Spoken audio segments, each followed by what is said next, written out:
Olá, está começando o Dedinho de Prosa e hoje nós temos a satisfação de entrevistar uma das mais relevantes biografias do rádio recente na Paraíba, Gutenberg Cardoso. Tudo bem, Gutenberg? Tudo bom, gostei do recente. Porque senão, né? Pois é, eu queria que você fizesse aí uma alta apresentação, quem é Gutenberg e tal, e a gente, ao sabor do papo, vai desenrolando aí. Cara, eu comecei a gostar de rádio em plena Revolução de 64. Eita, Olha que loucura. não é uma hora muito boa para gostar de rádio, Pois não, é. né? Mas foi nesse ano e um pouco antes da Revolução de 64 que entrou no ar a primeira emissora de rádio em Cajazeiras. Me lembro naquela época aconteceram assim, 3 fatos. Até então não tinha rádio em Cajazeiras. Não, tinha serviço de alto-falante, Ah. que tinha status Entendi. de rádio. Entendi. E aí, Chamada difusora. As difusoras lá era uma coisa marcante. Tinha estúdio, programa de auditório, toda uma programação que você nem imagina. Aí depois se transforma em rádio. Aí, o fato de sintonizar o rádio, ficar ouvindo ali, não mais na difusora. E na minha rua tinha uma difusora também. Então eu fiquei naquela, do garotinho, tudo. Isso me marcou muito. Nessa mesma época chegou água saneada na minha casa, a torneira atrás da porta, você abria e ter água, não era mais no lombo do jumento. E tinha na minha cidade, na minha rua, um camarada que era do Exército, não lembro bem assim, que era vereador, que com a Revolução talvez ele fosse para brigar e juntou assim uns 50 meninos na frente da casa e eu estava lá no meio. É a Revolução e fulano vai brigar na Revolução. Então esses fatos me marcaram. E a partir dali eu comecei a gostar de rádio, com os garotos, montei uma rádio num tanque abandonado de construção. Mas como é que funcionava essa rádio? Você mesmo fez a rádio? Eu e mais 3 amigos, o Dr. Joab, Marcondes Gonçalves, Olivan Pereira, o Big Boy. Nós 4 montamos, uma lata de doce eram os picape, inventamos microfone de sabugo, e passávamos 3 horas fazendo programa de rádio.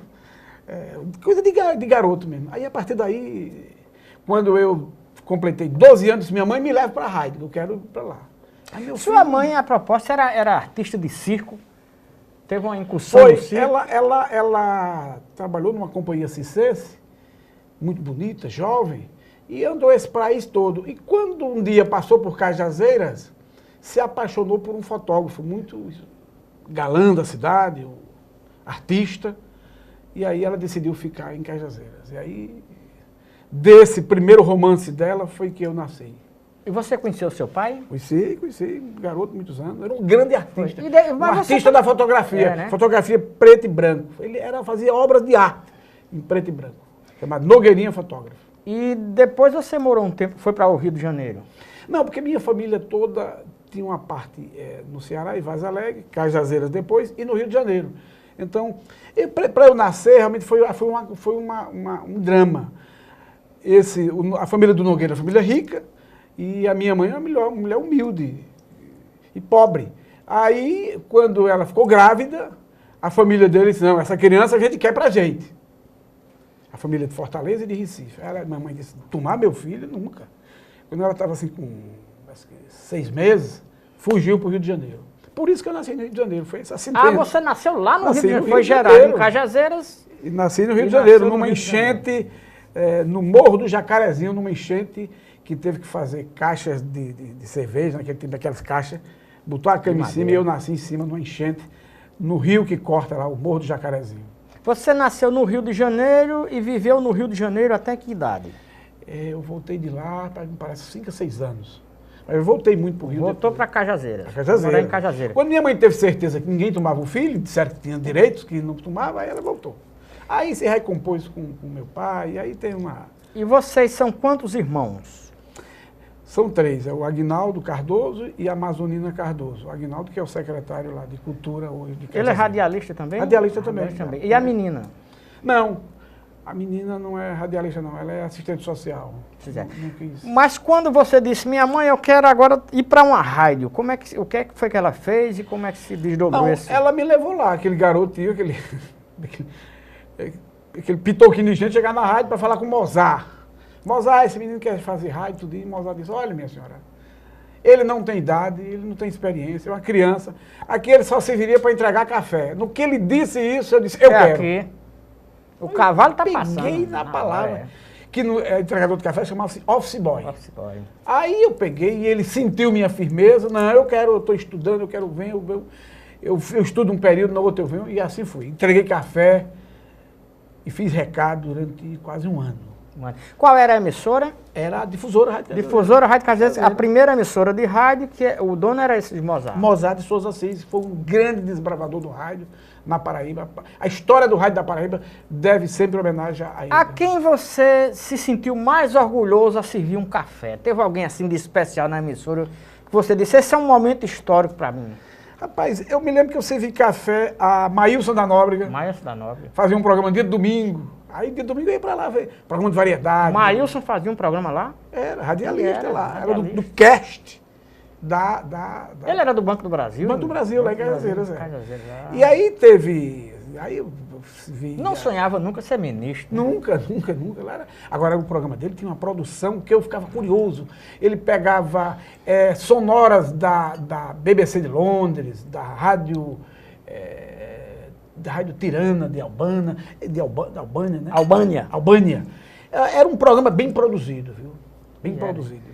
Não sabia esse lado de Maílson, não. E você se via cafezinho? Café lá, Não, eu era aprendiz. Depois eu fui aprendiz de operador. Do cafezinho, você evoluiu para quê? Para sonoplastia. Eu queria ser sonoplasta. Depois de sonoplasta, eu fui técnico de som. Depois aí que comecei a ir para a redação, para piruar na redação. Mas a sua intenção era ser jornalista da notícia, de produzir a notícia ou de falar a notícia? Não, da notícia. Apurar, ser investigado. O repórter, né? Que é a essência do jornal, a célula. E tanto é que eu saí da Difusora, porque o tempo, eu tava achando que meu tempo estava passando e a rádio era muito fechada, não me permitia fazer jornalismo. Eu tinha que ficar ali. Onde eu transitei, eu dominei. Aí veio que Nonato Guedes, na Alto Piranha, percebeu e nós estudávamos... Na outra emissora. Era concorrente. Nonato Guedes estava começando. Sentiu que você tinha faro. Faro. Disse, não, tu vem pra cá. Porque nós já fazíamos jornalismo no colégio estadual. Eu, ele, Josival, Lena, Ridesmar. Nós fazíamos um jornal... Qual era o colégio? Colégio estadual. E o jornal, como se chamava? Era... Rapaz, esse agora me pegou... Não, eu me lembro de um que era o Gillette, que cortava de todo mundo, e o Tribuna. E vocês faziam no colégio? No colégio, um jornalzinho bem feito, circulava na cidade toda, textos, era uma coisa... Helena era revisora, tinha Nonato Guedes que redigia, era um jornalzinho. Ainda tem lá o Cristiano Moura em Cajazeiras, guarda parte desses jornais lá em Cajazeiras. Quem chegou primeiro no jornalismo, no rádio, você ou Nonato, Helena? Não. Primeiro foi Nonato, porque Nonato era um autodidata. Logo do colégio, lá saiu direto para... Zé Hilton Trajano percebeu que ele tinha qualidades, aí Nonato já começou. Enquanto eu era operador, Nonato já estava apresentando noticiário. E quem eram os bambambam do rádio naquela época em Cajazeiras? Era Geraldo Batista, que depois veio para Campina Grande e faleceu. Tinha Gilson Souto Maior, esse vozeirão também foi de nosso lá. Colega aqui. Gilson vem de longe, viu? Não, aí teve muito fera. Eu me lembro de Arruda Neto, Arruda Sobrinho. Teve muita gente boa, viu? Para fazer rádio naquele tempo tinha que ter qualidade. Qual foi o momento que Francelino Pereira, né? Que é professor agora de português aqui. Também de lá, né? Que hoje faz um quadro na CBN. É verdade, CBN. Qual foi o momento que você disse, emplaquei? Emplaquei. Cheguei onde eu quis. Quando eu comecei a fazer reportagens para Nonato Guedes. Ali eu já senti... Era externa? Externa, fazia reportagem, eu ia para... Me lembro que eu pulava o muro à noite do colégio para ir gravar a sonora dos comícios de Bosco Barreto, o discurso de João Agripino, para levar no outro dia para ser a notícia principal da última das últimas, que era a grande notícia do dia. O repórter que levasse uma notícia para a última das últimas, que era apresentado por Nonato. Naquela época, jornalista ia atrás da notícia. Hoje o cara dá uma notícia boa, cara, o quê? Hoje, naquela época, era uma honra, né? Tinha que ralar, tinha que ir atrás da notícia. Gravador daquele tamanho. E essas vozes que você e outros gravaram, isso existe ainda guardado, existe arquivo? A gente tem um desleixo no rádio. Não, a Difusora Rádio Cajazeiras tem um bom arquivo de fitas. Ainda tem, né? Tem. Você foi rádio escuta, não? Daquele de gravar os noticiários, eu comecei como rádio escuta. Em rádio eu fiz tudo. Foi, né? Eu fui o primeiro, e aí é um título que eu guardo com honra, eu fui o primeiro sonoplasta de rádio FM da Paraíba, quiçá de vários estados do Nordeste. O sonoplasta faz o quê? Para quem não entende saber o que é. O sonoplasta é o que passa música e abre o microfone para os outros falarem. Você foi o primeiro... Em FM, mas por que isso ocorreu? O Mozart, que era esse grande pioneiro, foi para os Estados Unidos, comprou um transmissor já usado, mono, e trouxe para fazer experiência. Instalou essa rádio FM em Cajazeiras. E eu tinha a seguinte missão. 9 horas da manhã eu pegava a bicicleta, passava nas 6 casas que tinham rádio FM e dizia, hoje tem a programação musical tal. E eu ia para a rádio. 10 horas eu botava a rádio no ar e ficava até meio-dia, 1 hora da tarde, operando só músicas de qualidade. FM. FM. E era mono? Mono, porque ainda não tinha as concessões de FM. Alguns anos depois veio a ter a primeira, parece, em Campina Grande, depois a Patamuté. E eu me lembro que eu ficava operando e Mozart perguntou, você tem certeza que as pessoas ficaram ouvindo a rádio hoje, que você operou aí? Eu acho que sim, Mozart. Eu passei na casa de todos. Inclusive na loja dele, que era a Eletrofamoge, tinha um rádio muito grande que sintonizava em FM e ficava lá no comércio, aquela rádio tocando música, e era FM. Pois é, o papo está muito bom, a gente vai fazer um breve intervalo e volta daqui a pouco, um dedinho de prosa.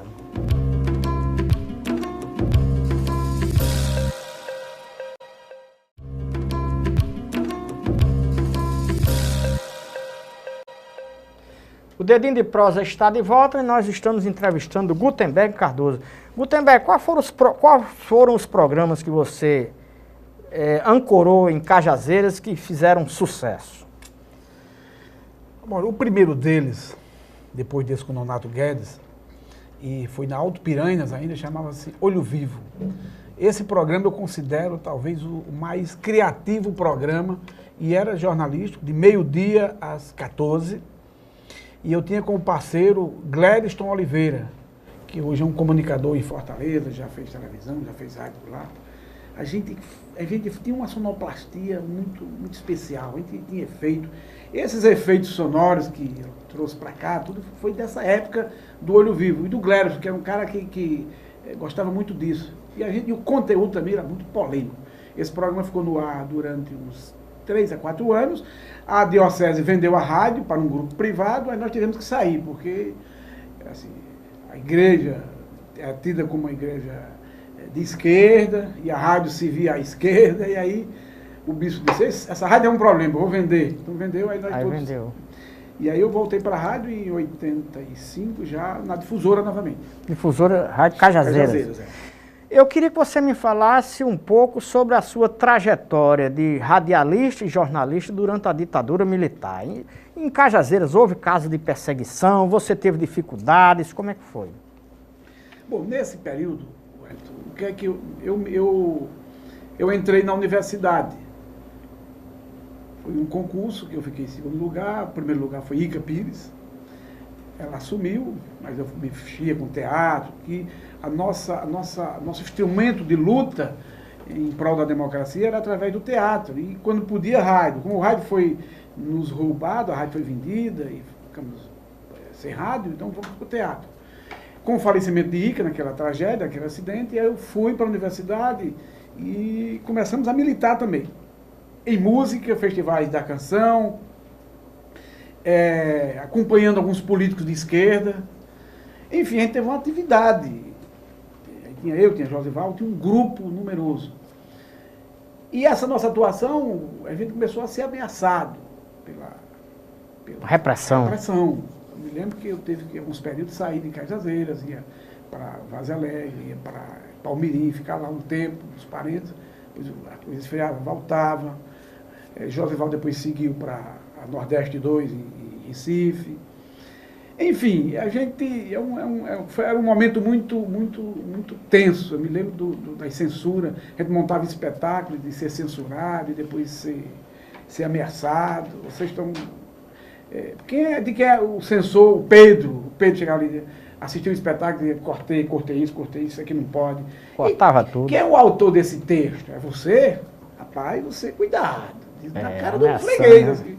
Aí a gente ficava, garoto, a gente ficava com medo muito grande. Eu me lembro que eu fiz uma música no Festival da Canção, que essa música era uma denúncia social, o nome da música era Francisco José, denunciava um crime, E ela tinha um contexto. A música foi classificada na primeira noite para a final e foi para a final. Na hora H, o intérprete sumiu, que era um violeiro lá. Sumiu porque a repressão foi lá e disse: não canta essa música não, você vai ter problema tudo. E a gente não pôde classificar. Então teve muitas cenas assim de repressão. E depois a solidariedade da Cajá, que a gente também se movimentou, com Bosco Barreto, os comícios de esquerda, quando ele foi candidato a senador. Quando ele foi preso, a gente também protestou. Como é que foi o episódio da prisão de Bosco Barreto? Teve a história da bomba do Apolo 11, né, que todo mundo ficou sendo suspeito. Quem era de esquerda era suspeito. Quando a bomba, na verdade, foi de direita, para gerar um fato. O Bosco estava no cafezinho São Brás, a Polícia Federal chegou e levou, e Bosco não resistiu, e aí os movimentos de esquerda começaram a se organizar, tudo, e ele foi levado. E aí a gente veio aqui para João Pessoa, fizemos protesto, os advogados todos se mobilizaram, lá também na cidade se mobilizando, porque Bosco não tinha nada a ver com esse tipo de ato. Mas findou que ele saiu, ficou provado que ele não tinha nada, mas ficava sempre olho. Bosco, tudo que fazia tinha problema. Nas cidades do interior, principalmente, existe sempre disputa entre grupos. Por exemplo, a banda de um colégio disputa com a outra. Havia essa disputa nas emissoras de rádio de Cajazeiras, e quem disputava o quê? Bom, na verdade, a disputa sempre se deu na época, entre a Alto Piranhas e a Rádio Difusora. Na sua época, você era da rádio... Não, quando eu estreiei, foi na Alto Piranhas, né? Alto Piranhas. Não, estreiei Era você e quem nessa época? Era eu, Nonato Guedes, Aloísio... Nonato Guedes, Aloísio, Luiz Alves, depois Zé Alves. Era um time de... E do outro lado? Do outro lado eram os bambambam, né? Os bambambam. Mas é um bambambam que não... Era aqueles vozeirões, Ferreira Lima. Teve outro. Deixa eu ver, Zenildo Alcântara. Grandes narradores, grandes comunicadores. Barbosa Silva, grandes vozeirões. Mas não tinha esse tipo de programa que nós tinha muita voz e pouco conteúdo. Não, conteúdo até que tinha, mas eram privados, não podia. Noticiário de hora em hora, aquele rádio padrão Globo da época. E a gente não começou a fazer outro tipo de jornalismo, mais solto, mais aberto, que era o programa de meio-dia. Isaíl Trajano, com Júlio Bandeira, começou a estrear um programa 8 da noite, até 10 da noite. Concorria com a televisão. A televisão era precária, era o grande programa chamado Discoteca Dinamite, que era também nesse estilo. Por isso que eu digo que a Alto Piranhas foi muito marcante nesse jornalismo improvisado, nesse jornalismo combativo, sem muita organização, do improviso. Cajazeiras tem uma tradição muito grande em rádio. Tudo em Cajazeiras é transmitido, de almoço a jantar. Por que o rádio tem essa história tão intensa em Cajazeiras? Tem alguma explicação, não? Eu já procurei estudar isso, e eu encontrei duas coisas. Primeiro, o viés de educação. A cidade vem de um colégio, que nasceu à beira de um riacho, a exemplo de São Paulo. E a igreja, o seminário, a igreja é muito forte, sede de diocese. A educação era coisa valorizada. O viés da educação descambou para a cultura. Muitos padres fizeram teatro lá em 1920, 1930. Então tem essa história de teatro, tem essa história de cultura e comunicação. Sempre tinha um jornal na cidade, sempre tinha alguma coisa que fazia comunicação.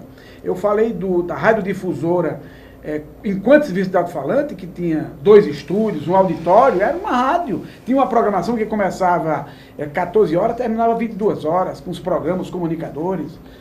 O Maílson da Nóbrega fez programa também na Difusora, enquanto serviço de alto-falante, que era importante. Então, esse histórico todo, esse viés de religioso com educação, foi dando esse tom de cultura do teatro e da comunicação, do rádio. Eu acho que é aí que está a fonte.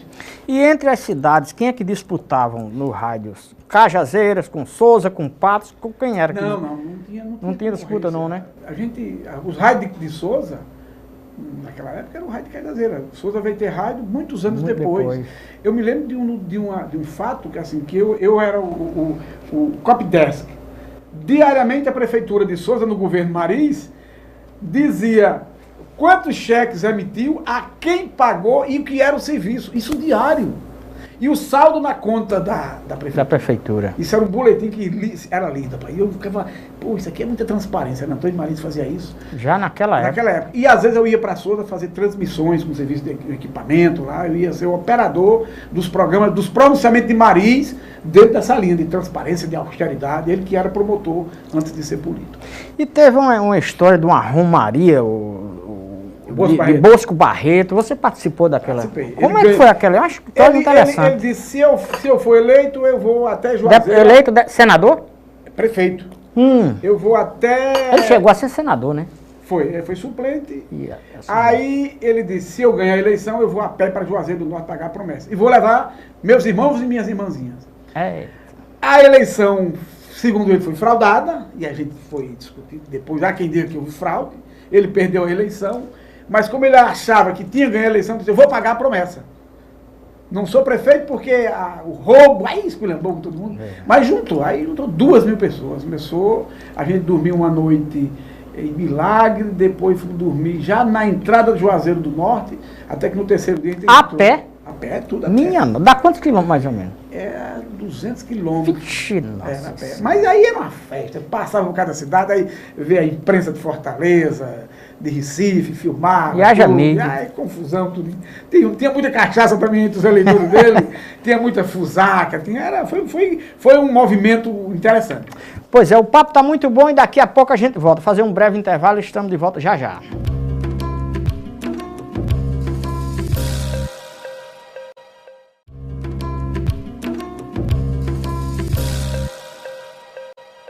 A gente está de volta e estamos entrevistando o Gutenberg Cardoso. Gutenberg, e a sua vinda, por que você era uma espécie, dizem que Gutenberg casava e batizava em Cajazeiras. Por que você deixou Cajazeiras e veio para cá? Eu já estava comandando o principal programa que eu criei, porque depois da Alto Piranha foi vendido, eu passei uns 4 anos só no teatro, em jornais, depois eu fui trabalhar na TV Verdes Mares, para a TV Verdes Mares em Fortaleza, mandando boletins. Aí veio a difusora, que foi vendida em 85. Aí eu volto para a difusora, como diretor de jornalismo, e crio o programa Boca Quente. E aí foi o grande programa que teve, assim, que ainda hoje está no ar, um programa muito marcante, polêmico, era o suprassumo de todos esses formatos. E aí eu apresentei esse programa durante, me parece, 14 anos. E aí o espaço ficou pequeno, você não tinha mais para onde crescer. A gente fez de tudo no rádio, lá na difusora, revelamos muita gente. A Rádio Difusora ficou uma escola de rádio. Aí veio a proposta, Lena sugeriu meu nome para Alexandre Gilberto. Para vir para Correio Debate. Correio Debate, que já tinha tido 2 experiências para substituir o Luiz Otávio e não dava certo. E aí eu me lembro da primeira conversa com o Galego e com Roberto e Lena já estava aqui um certo tempo, e eu disse, Galego, não, você tem que vir para ficar no lugar do Luiz Otávio, não é assim não, eu vou trazer uma proposta de rádio, e trago a minha equipe. Ele disse, mas que proposta? Lá a gente foi um rádio diferente, eu tenho que trazer minha equipe. E que equipe é essa? Eu vou trazer um de Souza, que é meu concorrente, e o outro concorrente que é Cajazeiras. Como é você vai trazer seus concorrentes para cá? Eu digo, porque a gente já tem um estilo. Juntos os 3, né? Aí então tá bom, vai lá e traga esses caras. Cadê eu convencer Rui e convencer Josvaldo? Homem, isso era loucura, Gutenberg. Todos os 3 bem estabilizados. Josvaldo foi o primeiro que se convenceu, brigou com a mulher, não queria vir. Rui ficou meio assim, também a mulher não queria. Até que eu digo, vamos fazer uma visita lá e conceber o projeto. Eu sei que dentro de 1 semana e meia eu consegui convencê-los e convencer a família. De a gente vir com um projeto. Aí, o resto vai para cá. Você passou quanto tempo no Correio Debate? Uns 10 anos, né? 9 anos. 9 anos. 9 anos e meio. Você faria tudo de novo? Abandonaria Cajazeiras para vir para João Pessoa? Ou você em algum momento disse, rapaz, eu devia ter ficado na minha terra? Eu talvez fizesse algo diferente. Talvez eu demorasse menos tempos aqui e fosse para o Rio de Janeiro. Fazer rádio lá? Também. Porque as experiências que a gente tem de rádio aqui, do formato, hoje talvez mais não, porque eu já vejo o rádio lá, e eu tenho transitado lá com o rádio no Rio de Janeiro, conheço o formato todo.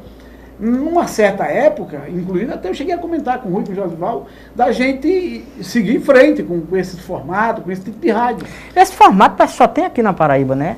Ou não, já existe em outros Não, aí cantos? já tem muita coisa, Já, né? tem muitas... O problema é que se personifica numa pessoa só, um comunicador só, aí não funciona. E eu sempre gostei de dividir. Mas talvez eu fosse para o Rio de Janeiro naquela época, talvez hoje, mas não. Mas na época eu sou... Como é que você avalia o rádio da Paraíba hoje no contexto do Nordeste ou no contexto nacional? É um bom rádio? É um rádio que está superado? Como é que você avalia? Não, eu acredito que nós já tivemos momentos melhores no nosso rádio. E quando eu falo dos núcleos de rádio que são fortes. Cajazeiras, João Pessoa, Guarabira, um bom núcleo de rádio, Campina Grande, Souza também. E aí você vai para outras cidades, mas são esses núcleos onde faz um bom rádio e começa a ter novidades. Não estamos no melhor momento, mas comparado, Wellington, a outros estados, a gente pode dar graças a Deus que a gente é ícone no Nordeste. Pela quantidade, pela ousadia, pelo formato, esse formato combativo, que defende a sociedade, que se envolve, o Rio que se politiza demais, se envolve demais com política. Aí eu queria lhe perguntar uma coisa, Gutenberg. Como foi a sua saída do sistema Correio? Foi traumático para você? Dizem que foi perseguição política, outros dizem que não foi. Afinal, foi o quê? Wellington, aí, traumático, assim, é sempre traumático. Você está bem num projeto, o projeto é cortado. Mas como eu já tinha passado por apertos no tempo da ditadura... Era cobra criada. Já, né? A dificuldade, quando eu saí da difusora a primeira vez, também não foi fácil para deixar o projeto, ele achava que não devia sair. A Alpre, quando fechou também em função da repressão, que não queria que a gente fizesse mais, que a igreja teve medo da gente. Então, era outro revés. Então, eu já estou escolado dessas coisas também. Porque eu também não só dependia de rádio, eu tinha meu trabalho na universidade que estou me aposentando. Mas eu resumi o seguinte, o projeto foi, assim, a nossa exclusão, não tem como negar que teve um viés político. A empresa não queria a gente criando problema. Mas eu acredito também que a empresa repensou a linha do seu quadro, do seu cast. Às vezes tem o comunicador que fica maior do que os interesses da empresa. O comunicador talvez esteja... às vezes ele pode estar bem com o público, bem com a audiência, mas aí já não é bom para a empresa isso, que tem isso também. Mas eu junto tudo isso. Agora, mas eu saí de bem. Eu me lembro... graças a Deus, em todas as empresas que eu estive, saí pela porta da frente. Eu me lembro, essa história de quando muda governo, muda jornalista, isso é uma coisa nova. Eu me lembro que mudava, tinha eleição, o governador mudava e o mundo...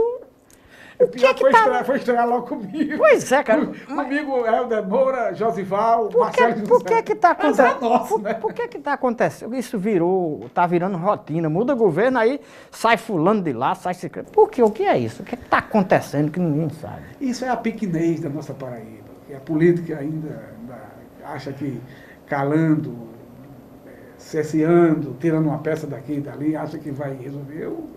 Eu só lamento, porque eu queria ver todo mundo fazendo seu jornalismo combativo, tudo, não sendo injusto com um lado nem com o outro. Era esse o meu sonho, mas é o jogo do mercado, você não tem como sair desse jogo. É verdade, você saiu do Correio, mas disse que deixou as portas abertas. Existe possibilidade ou convite para você voltar? Não, formalmente não. Né? Eu tenho conversado ultimamente com vários grupos de comunicação. Porque, na verdade, eu não sou só um comunicador, um apresentador de rádio. Eu sou um cara que gosta de gestar projeto, gosta de gestar linha editorial para rádio, para TV, tudo. Não eu gosto de fazer isso. Então, eu tenho discutido com os 3 grupos aqui da capital. E tenho conversado com Beatriz, e com Alexandre, com Eribaldo, mas não pontualmente para a volta, porque eu tinha até bem pouco tempo ligações com o jornal, tudinho, a gente pode até retomar o jornal, estamos discutindo, mas com o Correio pontualmente não. Qual é a censura pior? É aquela de um regime de exceção de uma ditadura ou é aquela censura em plena democracia, que você tem aquela notícia, chega a hora e diz, rapaz, deixa isso para lá. Qual é que dói mais? Não, eu acho que a lá de trás era mais perversa. Mas pelo menos você tinha a ciência de que era um regime de exceção. Hoje você tem uma democracia, cadê, rapaz? Te cala aí a outra de qualquer maneira é pior, né? É mais violenta. Não sei, eu tô aqui lembrando dos momentos que eu via uma coleção de grandes artistas na discoteca, o operador e aqueles discos com a Taja, não pode tocar. Não pode, é impressionante. Vandré não pode tocar, Chico Buarque não pode tocar. E eu olhava, o que eu ouvia, antes de eu programar, eu também era programador musical, eu via aqueles discos que eram proibidos de tocar. Você já pensou o quanto isso era bárbaro, absurdo? Os grandes artistas sendo proibidos de tocar na rádio? É uma loucura. Mas hoje tem uma outra coisa, que é a internet está encurralando os que tentam censurar. Porque é um instrumento democrático, né? A gente conversa, a gente troca ideia, denuncia. Que coisa milagrosa o fenômeno da internet, que vai inibindo esse tipo de censura, esse tipo de comportamento. No exercício da profissão, você alguma vez foi preso, sofreu alguma tortura, alguma coisa? Ou... Não, eu passei por 2 momentos tristes. Um desagradável, que um dia eu cheguei de viagem em casa, peguei meu carro, fui lanchar em Cajazeiras. Fui lanchar e de repente chegou uma guarnição da polícia e disse que eu estava preso, que meu carro estava dando cavalo de pau na cidade. Eu estranhei, né? E aqui, não, aí como, rapaz? Você estava bêbado? Como? Olha aqui. Aí começou o impasse, eu disse que não ia, não dava o carro. Findou que eles me levaram até o batalhão. O que aconteceu? O meu cunhado tinha pego o carro antes de eu chegar de viagem, tinha feito isso na cidade. E eu, inocente, o cunhado não dizia nada, se escondeu, o cara ali. Eu sei que eu fui levado para o batalhão e aí gerou uma confusão. O comandante não queria acreditar no que eu estava dizendo. Foi o médico, rapaz, ele não bebeu, teve equitação. Dessa confusão toda, eu passei ainda quase com uma tarde, noite lá no batalhão. E depois esse comandante foi exonerado. Então, essa foi. Um outro constrangimento que eu passei foi, eu denunciei um escândalo dos guardas de um banco que extorquia os velhinhos, rapaz. E eu filmei, gravei e denunciei. Isso na véspera de um carnaval. E um desses seguranças me encontrou no carnaval, partiu para cima de mim. E quando a população me viu que eu estava sendo agredido, aí começou o outro lado. Aí eu para segurar para não haver uma tragédia. Mas eu passei alguns dissabores, assim, como repórter. Depois você vai crescendo, ameaça de morte, foram várias. Hoje, mais nem tanto. Pois é, Gutenberg, o papo está muito bom, mas estamos sobre a ditadura saudável do tempo. Infelizmente acabou. Quero lhe agradecer. Espero que você outro dia volte para a gente continuar esse papo. Com certeza. É um prazer estar aqui, Wellington. Saber também que eu lhe empurrei também para não só ser aquele jornalista da escrita lá de baixo da redação, mas vim também para o rádio e vir para a televisão. Eu sempre imaginava que você daria certo nesse Mista. E como eu fiz com outros, estimulei tanta gente para vir fazer rádio, porque rádio é uma coisa... Rádio e também e internet. É muito bom estar aqui com vocês. Gutenberg, valeu, viu, cara? Espero você aqui em outras oportunidades. Quero estar aqui de volta. Dedinho de prosa, fica por aqui.